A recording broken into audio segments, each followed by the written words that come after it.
Programa número 2, Templo do Futebol. Fala galera, beleza? Começando mais um programa, O Templo do Futebol. Eu sou o André Hiltner, ao meu lado Fred do Chame Chame e do meu outro lado Rafael Leal. A gente vai falar um pouquinho sobre esse esporte que a gente tanto ama. Os homenageados da semana são ilustres. Realmente, esse mês de outubro realmente é bem pesado em termos de futebol. Vamos começar falando do maior ídolo do Esporte Clube Internacional, Paulo Roberto Falcão. Vou começar contigo, Rafael Leal. Paulo Roberto Falcão, que peso tem esse nome? Quem foi Paulo Roberto Falcão? Cara, eu só me lembro de Falcão, Copa de 82. Eu não era nem nascido, mas por trabalhar com esporte e tudo mais. Aquele jogo fatídico, a eliminação do Brasil, aquela seleção que todo mundo esperava muito, o tanto que o Falcão jogava. E assim, o peso do Falcão na história do Internacional não pode ser apagado pelas campanhas ruins dele como treinador de futebol. É um cara que o pessoal fala que ultimamente se queimou no Internacional porque colaborou Ou de certa foi forma, queimado. ou foi queimado, não sei, porque foi um dos treinadores do descenso do Inter no ano passado, mas é um cara que não pode ter a sua história como jogador do Internacional apagada por conta de não ter se dado tão bem como treinador, né? Assim, cara, pra mim, do futebol brasileiro, um dos grandes nomes de todos os tempos, e me vem à mente sempre 82, aquela tristeza toda, o Brasil com o timaço se lascando na Copa do Mundo, falando bem no popular. Eu acho que para os mais jovens, talvez a imagem do Falcão mais forte não seja a imagem do Falcão atleta, e sim a dele comentarista. Na Rede Globo, por tantos anos, a voz do Falcão, né, em tantos jogos do Campeonato Brasileiro, da Seleção Brasileira, em Copas do Mundo, né, teve uma carreira também, por que não, brilhante, como comentarista, né? Cara ponderado, articulado, né, cara... e que jogou e como jogou, então tinha total embasamento para falar o que falava na Rede Globo. Falcão, por incrível que pareça, tem uma história grande e forte relacionada ao futebol baiano. Por quê? Não só porque treinou o Esporte Clube Bahia, mas porque foi o técnico que tirou o Bahia da fila, há cerca de 10 anos sem conquistar título, né? 2012 foi o ano, Campeonato Baiano, Bavi, Pituaçu, 3-3, Bahia campeão com gol de Dionis. E a sua lembrança? Daqui a pouco você pega ali a camisa, Fred. Não, pega vamos pegar aqui a camisa do Falcão? Vamos pegar. Glória do desporto nacional, ó internacional, que eu vivo exaltar. Levas as plagas distantes, feitos relevantes, vives a E brilhar. você sabe o que é o mais cruel, a gente cantando esse hino dessa forma? O Grêmio jogou tanto, cara, contra o Barcelona. A gente tem a camisa do Inter, o hino do Inter, falando de Falcão, que negócio injusto. Não, e o mais interessante é que muita gente pensa que Falcão é gaúcho, quando na realidade é catarinense. Sim. Né? E teve uma passagem marcante aqui do Internacional. Vamos passando aqui de mão em mão, cada um segura aqui. Marcante no Internacional. Foi campeão brasileiro 75, 76, 79, campeão invicto. Né?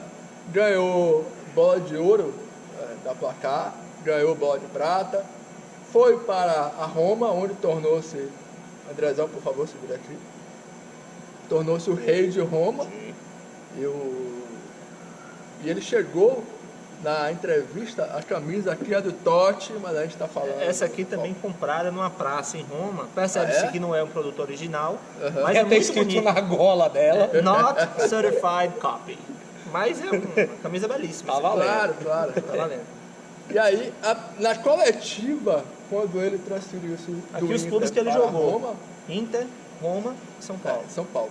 Ele já chegou na coletiva prometendo o título para Roma, que era uma coisa praticamente absurda Ele para era ele. campeão desde 42 a Roma. Exatamente.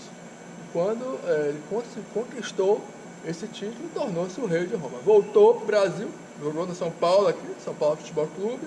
Claro que esse aqui é dos anos 90, não é da época dele, mas um detalhe curioso, ele ficou na reserva do Márcio Araújo. E você falou, Falcão treinou o Bahia, que o Márcio Araújo também treinou o Bahia quando ele tirou o Bahia da segunda para a primeira divisão. E só fazendo a ressalva, a gente homenageia os aniversariantes da semana, do mês, né? Não é nada à toa. Sim. Então, parabéns ao Falcão. Parabéns, rei de Roma. Siga a sua carreira, de preferência no futebol, para seguir nos presenteando com a sua sabedoria. Quer que eu volte pro varal? As camisas? Por favor. Aqui, enquanto isso, vocês vão resenhando. Bom, Eu queria, antes, já que finalizamos, Vamos lá. era tão certa a presença do Falcão na Copa de 78, que já existia, eu vou mostrar para você aqui, a figurinha, vou mostra mostrar ali pertinho. a figurinha do álbum 78. Já existia a figurinha e o Falcão acabou sendo cortado, foi preterido pelo Chicão. Cláudio Coutinho, saudoso Cláudio Coutinho, levou o Chicão do Esse é o Chicão da Ponte? Não, o Chicão Do São Paulo. que era do São Paulo. Tá certo. Virando a página agora, o Falcão fez aniversário essa semana. Vamos falar também sobre outro ícone da história do Esporte Clube Internacional, Dom Elias Figueroa. Ah, grande. Esse fantástico também, completou recentemente 71 anos. A gente falou no outro quadro do Yashin como sinônimo de goleiro, talvez o Figueroa seja sinônimo de zagueiro. Não tenho dúvida. Esse fantástico. Eu sei que você já tá agoniado aí para falar, né? Fica à Não, vontade aí. eu acho que você deveria falar primeiro do seu encontro com a Sim, galera. sim, O seu verdade. encontro que você teve com ele. De fato, foi abençoado. De um dia, eu estava viajando com minha namorada, Beth, beijo para você. Estávamos no Chile, né? É uma coisa quase unânime dizer que Figueroa foi o maior jogador da história do Chile. Não tenho dúvida, Ninguém jogou mais disparado. do que ele. O Alexis Sanches, o Sala. Nada. Esse Sala já parou, mas o Sanches tem que comer muito angu para chegar no nível do Figueroa. Encontrei o Figueroa em Valparaíso. Por acaso. Cara, por acaso, eu fazia um turismo, vi um montinho assim em cima, um cara forte, moreno alto, elegante. Eu falei, mas Bonito quem é e esse cara? sensual. Bonito e sensual. Perguntei ali pro pessoal quem é e tal. Aí, de uma forma até natural, assim, Claro. como se o visse todo dia. Ali o Figueroa, rapaz. Eu fui falar com ele. Eu lembro que contextualizei, falei do futebol da década que ele foi muito bem, né, década de 70. Falei, minha cara, você já jogou contra meu time? Já jogou contra o Vitória na Fonte Nova e tal. Ele falou que lembrava do Vitória, que tinha um grande time também na década de 70, né? Claro. Anos alternados, nem em todos os anos, mas tinha um bom time. E depois eu fui pesquisar, na verdade nunca jogou contra o Vitória, mas lembra do time, porque era o mesmo campeonato. Sim, claro. E não vi nenhum recorde, nenhum registro do Figueiredo em campo contra o Vitória. Mas uma educação, uma simpatia, um gentleman, realmente. Ele não foi por acaso que você o encontrou em Valparaíso, né? Onde ele passou É a cidade natal dele. cidade natal, ele nasceu em Valparaíso. Só que ele, muito pequeno, ele teve problemas de saúde sérios, teve difteria, teve asma. Teve pólio. Não, ele teve pólio, ele já estava morando no interior do Chile, onde a família levou por conta da asma e tal, ele começou a jogar futebol. Teve um problema sério de poliomielite, levou um ano sem andar, dos 11 aos 12 anos. E depois, quando começou no futebol, foi esse zagueiraço, não é? Ele jogou no Internacional, foi campeão gaúcho, foi campeão brasileiro, 4 bolas de prata da placar, 2 bolas de ouro, foi campeão uruguaio pelo Peñarol, foi campeão chileno.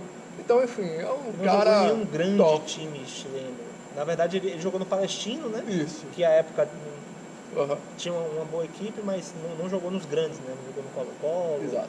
Encerrou a carreira no Colo-Colo. E o Figueroa ficou marcado para sempre no Internacional quando ele fez o gol iluminado, que é o jogo do Inter com o Cruzeiro, a final do campeonato de 75.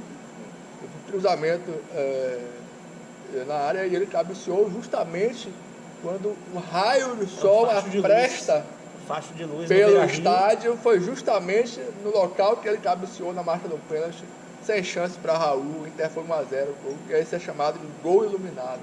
E Dom Elias Figueroa merece todas as homenagens aí. Bom, depois dessa aula do Fredão, alguma consideração? Não. Tranquilo, Ganhou em né? cima do Cruzeiro. tá Eu tudo não sei se essa frase é atribuída ao Figueroa, mas muitas vezes eu já vi como sendo. Uma vez ele chegou a dizer que a grande área é meu território, só entra nela quem eu quero. Sim, é dele. É dele essa verdade, frase. Né? É minha casa. É um jogador A mítico. grande área é minha casa, só Minha entra casa. quem eu quero. Tá Exatamente. certo. Falando agora do próximo homenageado da semana, vamos falar do Anjo de Pernas Tortas. Boa. Mas se você for pesquisar, é uma coisa quase de bate-pronto, né?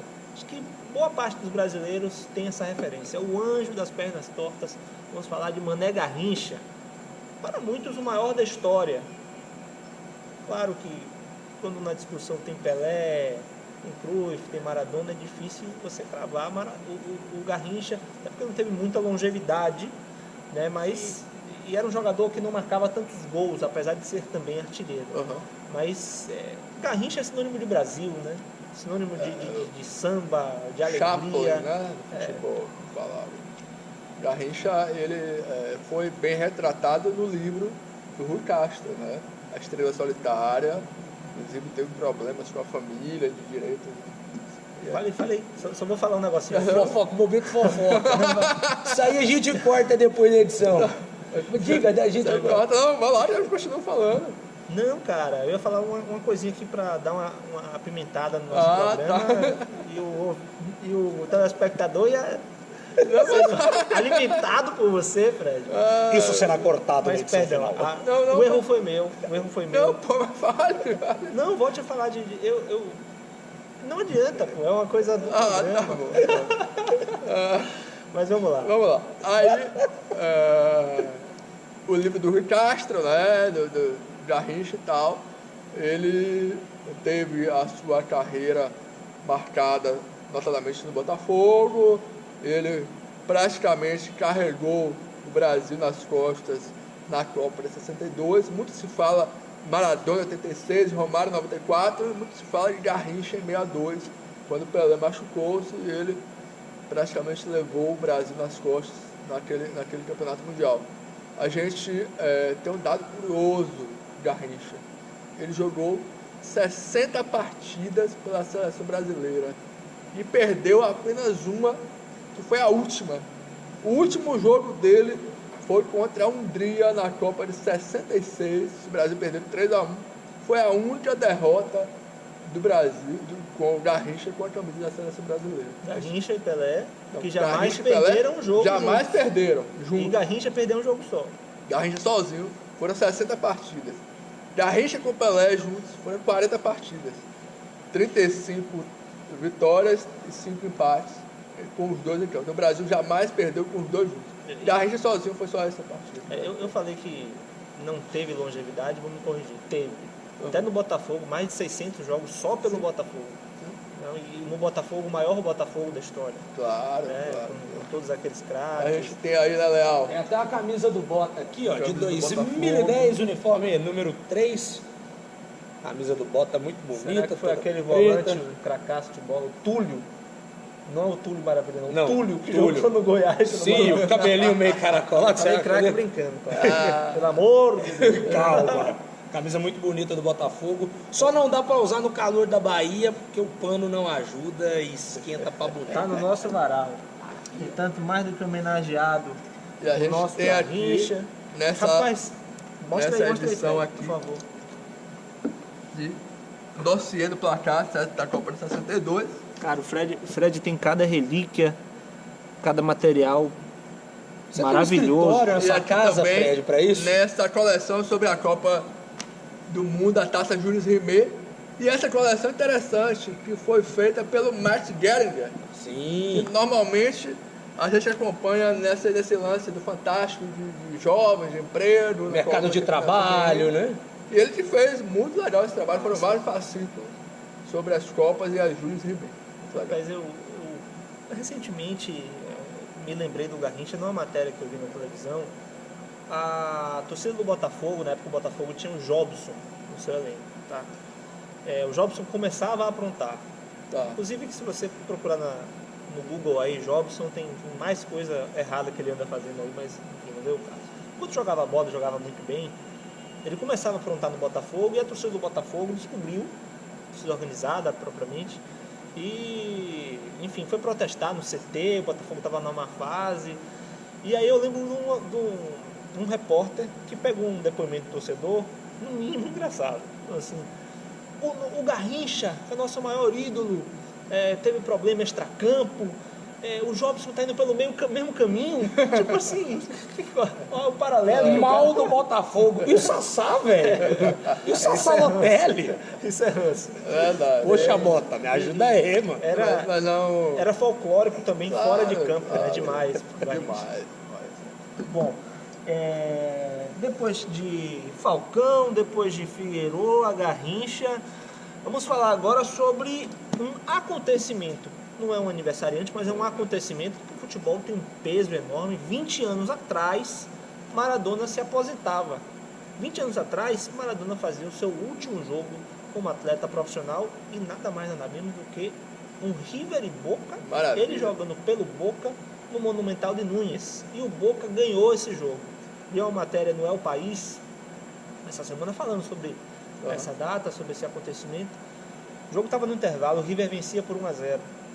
Maradona chegou para o técnico e falou o seguinte: eu saio, entra fulano, o Riquelme entra, sai Beltrano. O Boca virou o jogo 2-1. Ele saiu dizendo que jogaria por mais 10 anos, mas 2 dias depois anunciou a aposentadoria. Incrível essa história, né? Ele tem essa... PIB de ouro. Um cara fantástico. 20 anos sem Maradona, tem 57 anos, né? E há muito tempo a gente ouve falar dele, que se cuide, siga se cuidando. Eu vi ele agora na cerimônia da FIFA, a premiação. Tá mais magro, aparenta estar bem, pro bem dos deuses do futebol. Vida longa ao Deus Maradona, né? Deus. Tem a camisa. Tem uma em homenagem também, essa aqui é da minha coleção pessoal, assim como a do Botafogo, vocês percebem que são as maiores. Pelo tamanho dá pra ver que é sua, né, Léo? Pela lona de circo. Essa aqui era a camisa alternativa do Boca Juniors em 1997. Exatamente. O último jogo dele não foi com essa branca, foi com azul e ouro. Azul e ouro, mas desse mesmo fornecedor de material, né? A Nick, com a cervejinha Quilmes aqui na Pechuga, mexendo, não tá sendo pago. Essa aqui eu comprei, cara, de um colecionador, amigo meu em Belo Horizonte. O cara tem tanta camisa que ele levou isso para um boteco, jogou a caixa em cima da mesa e falou: tem camisa de tudo quanto é time do mundo aqui. Sério? E aí eu ia comprar uma de goleiro do Boca, do Mondragón, só que ela ficou apertada. Quando eu vi essa aqui, quase que eu saio no tapa com um amigo meu por conta dessa camisa. Eu fiquei com ela. Você sabe que eu só tenho um time, vocês sabem qual é. Sim. Mas eu gosto muito do River Plate, não desgosto do Boca, até porque não vivo em Buenos Aires, não sou argentino, enfim. E outra injustiça, né?